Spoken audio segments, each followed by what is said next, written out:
అతి ముఖ్యమైనటువంటి డిమాండ్స్ అన్ని ప్రతిపాదించడం జరిగింది అధ్యక్ష.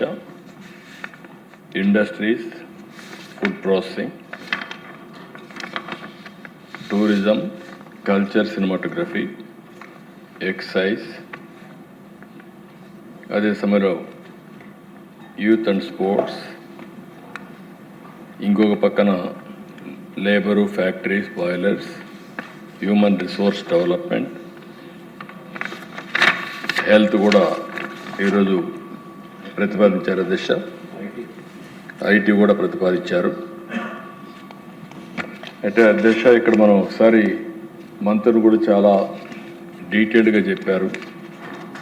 నేను ఆ డీటెయిల్సే పోకుండా ఏదైతే మానవ వనరుల అభివృద్ధి కోసం ఇద్దరు మంత్రులు మాట్లాడినప్పుడు చాలా డీటెయిల్డ్గా ప్రాథమిక విద్య, హైయర్ ఎడ్యుకేషన్, ఫైనల్గా ఆంధ్రప్రదేశ్ని ఒక నాలెడ్జ్ హబ్గా తయారు చేయాలంటే ఏ విధంగా పోవాలో చాలా డీటెయిల్డ్గా చెప్పడమే కాకుండా ఈరోజు పేరెంట్స్ టీచర్స్ మీటింగ్ కూడా పెట్టి క్రియేటివ్ వే కింద పేరెంట్స్ని, టీచర్స్ని, స్టూడెంట్స్ ఇన్వాల్వ్ చేసి వాళ్ళలో చైతన్యం తీసుకురావడం, ఎక్కడికక్కడ ఐటీని కూడా ఉపయోగించుకొని నెక్స్ట్ ఫేజ్ ఏఐ కూడా పోయే పరిస్థితికి వస్తున్నారు. అదే సమయంలో దిశ ఇప్పుడే హెల్త్ విషయంలో మంత్రి గారు చాలా డీటెయిల్డ్గా చాలా వివరాలు చెప్పారు. ఈరోజు first time universal health coverage తీసుకొస్తున్నాం. ప్రతి ఒక్కరికి, పేదవాళ్ళందరికీ కూడా, మధ్యతరగతికి కూడా 2,50,000 రూపాయలు ప్రతి ఒక్కరికి ఇన్సూరెన్స్ చేసిన ఏకైక ప్రభుత్వం, మొదటి ప్రభుత్వం ఎన్డీఏ ప్రభుత్వం ఇక్కడ దిశ. అదే సమయంలో దిశ పేదవాళ్లకు ఎన్టీఆర్ వైద్య సేవ కానీ మిగిలిన కార్యక్రమాల ద్వారా 20 లక్షల వరకు ఖర్చు పెట్టడానికి ఏమాత్రం కూడా నెక్కిపోకుండా ముందుకు పోతున్నాం. ఇక్కడికి వచ్చినప్పుడు దిశ ప్రివెంటివ్, రియల్ టైం మానిటరింగ్, అదే సమయంలో కాస్ట్ ఎఫెక్టివ్ క్యూరేటివ్ మెథడ్స్ కూడా ఇంట్రడ్యూస్ చేస్తున్నాం. క్వాలిటేటివ్ కింద ఎక్కడ కూడా వీళ్ళంత వరకు ఇన్ఫ్రాస్ట్రక్చర్ అంతా కూడా స్ట్రెంగ్తన్ చేస్తున్నాం. డాక్టర్స్ను కూడా రాజకీయ కోణంలో కాకుండా సేవాభావంతో ఎవరైతే ఎక్కడ అవసరం ఉందో అక్కడికే పెడుతున్నాం. పీపీపీ కింద కాలేజెస్ గురించి చాలా డీటెయిల్గా చెప్పారు అధ్యక్ష. ఏది కట్టకుండా కావాలని చెప్పి ఏదో ఒక ల్యాండ్ కూడా కొన్ని దిక్కడైతే ల్యాండ్ కూడా చూపించిన దాఖలాలు లేవు, అలాంటివన్నీ ఉన్నాయి. ఇంకొక పక్కన కొన్ని దిక్కల హాస్పిటల్స్ కూడా తక్కువ ఉన్నాయి. కొన్ని నియోజకవర్గాల్లో ప్రతి ఒక్క నియోజకవర్గంలో కనీసం 100 పడకల ఆసుపత్రి ఉండాలనేది ఈ ప్రభుత్వం యొక్క విధానం. ఇంకొక పక్కన ఏవైతే మెడికల్ కాలేజెస్ ఉన్నాయో ఈ కాలేజెస్ అన్నీ కూడా పూర్తి చేస్తాం. ఇది కాకుండా అది కూడా అధ్యక్ష మళ్ళీ చెప్తున్నా, పీపీపీ అంటే ఇది ప్రైవేట్ కాదు, పబ్లిక్ ప్రైవేట్ పార్టిసిపేషన్. అల్టిమేట్గా మన గవర్నమెంట్ స్టాండర్డ్సే ఉంటాయి. ఆ హాస్పిటల్లో కూడా మళ్ళీ ఒకసారి చెప్తున్నా, ఏదైతే అవుట్ పేషెంట్ బ్లాక్ కానీ మెడిసిన్స్ కానీ 70% అక్కడ ఏది ఇచ్చినా మన ఆధ్వర్యంలోనే గవర్నమెంట్ ఏ విధంగా చేస్తాం అదేవిధంగా సర్వీసెస్ ఉంటాయి. ఫైనల్గా ఒక 20 సంవత్సరాలు 15 సంవత్సరాలు వాళ్ళు ఇచ్చే సర్వీసులను బట్టి మళ్ళీ ఆ ఆస్తి గవర్నమెంట్ ఆస్తి తప్ప ఇది ప్రైవేట్ ఆస్తి కాదని చెప్పి కూడా నేను మీకు తెలియజేస్తున్నా. ఇది ఈరోజు దేశం మొత్తం ఏ ప్రాజెక్ట్ వచ్చినా త్వరితగతిన ఫలితాలు రావాలంటే మనం పీపీపీకి వెళ్తున్నాం. అదే ఇక్కడ కూడా వర్తింపజేస్తామని చెప్పి కూడా నేను మీకు తెలియజేస్తున్నాను. అదే మరి అధ్యక్ష, ఈరోజు సంజీవిని ప్రాజెక్ట్ గురించి కూడా చాలా డీటెయిల్ చెప్పారు. డిజిటల్ హెల్త్ రికార్డ్స్ తీసుకొస్తున్నాం.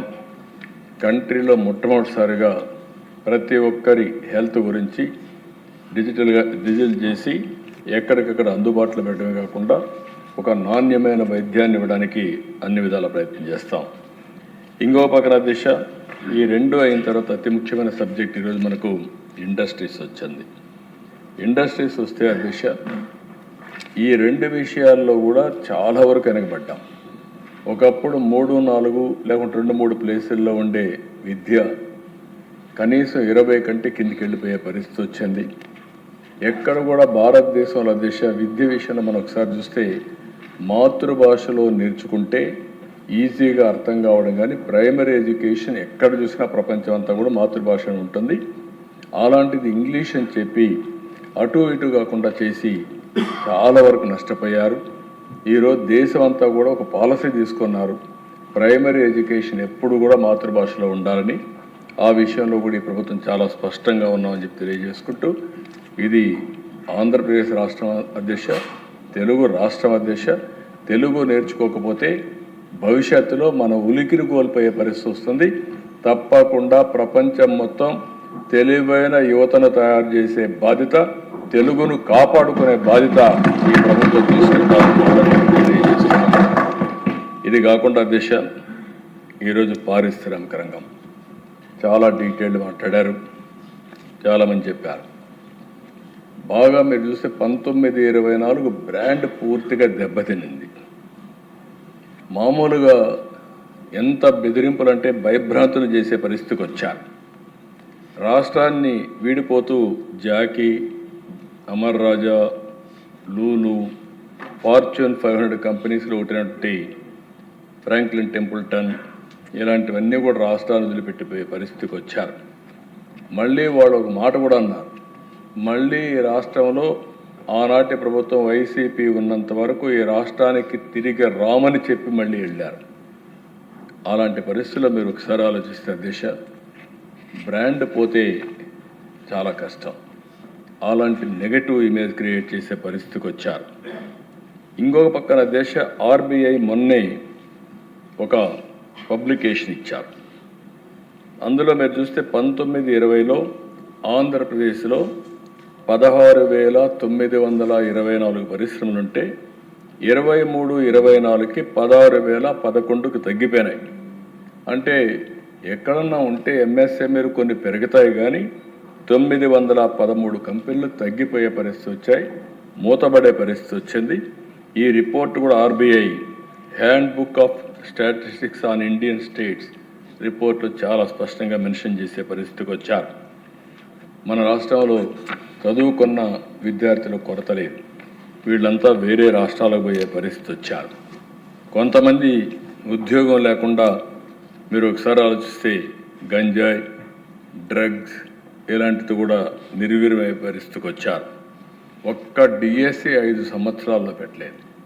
ఒక్క డిఎస్సి పెట్టకుండా మేము విద్యా ప్రమాణాలు పెంచేసామని మోసం చేసే పరిస్థితికి వచ్చారు. పోలీసులు ఒక కానిస్టేబుల్ ఉద్యోగం క్రియేట్ చేసిన దాఖలాలు లేవు.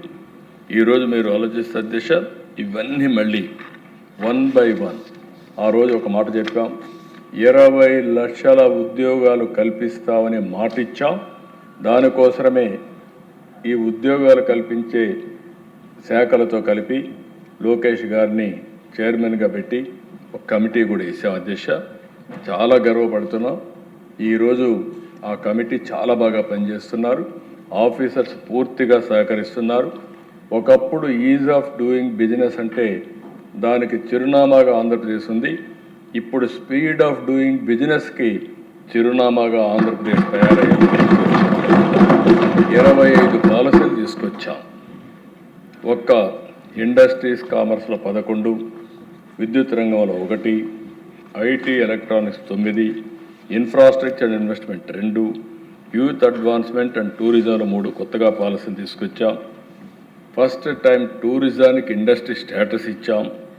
దీనివల్ల ఆ దేశ ఈరోజు మీరు చూస్తే 175 నియోజకవర్గాల్లో 175 ఇండస్ట్రియల్ పార్కులు పెడుతున్నాం. ఇంకొక పక్కన ఇన్సెంటివ్స్, ఎప్పటి నుంచో బకాయి ఉన్నటువంటి ఇన్సెంటివ్స్ అన్ని క్లియర్ చేసాం కొంతవరకు. ఇంకొక పక్కన ఎస్సీ ఎస్టీలకి మొత్తం 11,451 మందికి 270 కోట్ల రూపాయలు ఇన్సెంటివ్స్ బకాయిలుంటే అవి కూడా క్లియర్ చేసే పరిస్థితికి వచ్చాం. మొన్నే విశాఖపట్నంలో పార్ట్నర్షిప్ సబ్మిట్ పెట్టాం. 15 రంగాల్లో 613 ఒప్పందాలు వచ్చాయి. 13,25,000 కోట్ల పెట్టుబడులు వచ్చాయి. ఇవన్నీ మెటీరియలైజ్ చేయగలిగితే 16 లక్షల మందికి ఉద్యోగాలు వస్తాయని చెప్పి కూడా నేను మీకు తెలియజేస్తున్నాను. అధ్యక్ష, ఈరోజు ఈ ప్రభుత్వం ప్రోయాక్టివ్గా తీసుకున్న తర్వాత మీరు చూస్తే ఒక్క ఎంఎస్ఎంఈల్లో 2,48,906 మందికి ఉద్యోగాలు వచ్చాయి. స్కిల్ డెవలప్మెంట్ ఇంటర్వెన్షన్ పెట్టి జాబ్ ఫేర్స్ పెడితే 1,46,627 మందికి వచ్చాయి. ఇండస్ట్రీ 95,174 మందికి వచ్చాయి. ఫుడ్ ప్రాసెసింగ్ 64,035 మందికి వచ్చాయి. అదే మరి గవర్నమెంట్ జాబ్ క్రియేషన్లో ఇప్పటి వరకు ఏదైతే మెగా డిఎస్సి కానీ పోలీస్ కానిస్టేబుల్స్ కానీ మిగిలినటన్నీ చూస్తే 30,598 ఉద్యోగాలు గవర్నమెంట్లో ఇచ్చిన ఘనత ఈ ప్రభుత్వానికి దక్కింది. నెట్ క్యాప్లో 20,393, IT electronics 13,866, tourism 5,028, mines and geology 3,220, మొత్తం 6,28,327 మందికి ఇప్పటికి ఉద్యోగాలు ఇచ్చిన ఘనత ఈ ప్రభుత్వానికి దక్కింది. ఇంకా ఉద్యోగాలు ఇది నిరంతరం పర్యవేక్షిస్తాం, ముందుకు తీసుకెళ్తాం. రాబోయే రోజుల్లో ఆంధ్రప్రదేశ్ అనేది ఒక ప్రిఫర్డ్ డెస్టినేషన్ కింద పెట్టుబడులకి ఒక బెస్ట్ డెస్టినేషన్ కింద తయారు చేస్తాం. విశాఖ ఇది కూడా దిశ. ఏ ఒక్క ప్రాంతంలోనే అభివృద్ధి కాకుండా అన్ని ప్రాంతాల సమగ్ర అభివృద్ధి పోతున్నాం.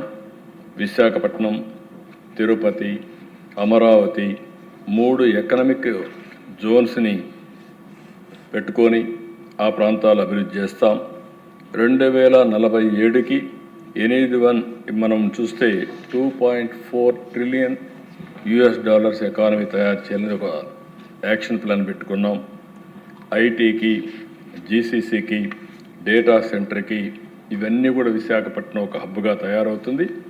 ఈరోజు మనం తీసుకున్న పాలసీలు మీరు ఆలోచిస్తే దిశ విశాఖపట్నానికి మొన్న ఈ 20 నెలల్లో ఎవరు ఊహించినటువంటి పెట్టుబడులు అక్కడికి వచ్చాయంటే అది ప్రభుత్వం చూపించిన చొరవ.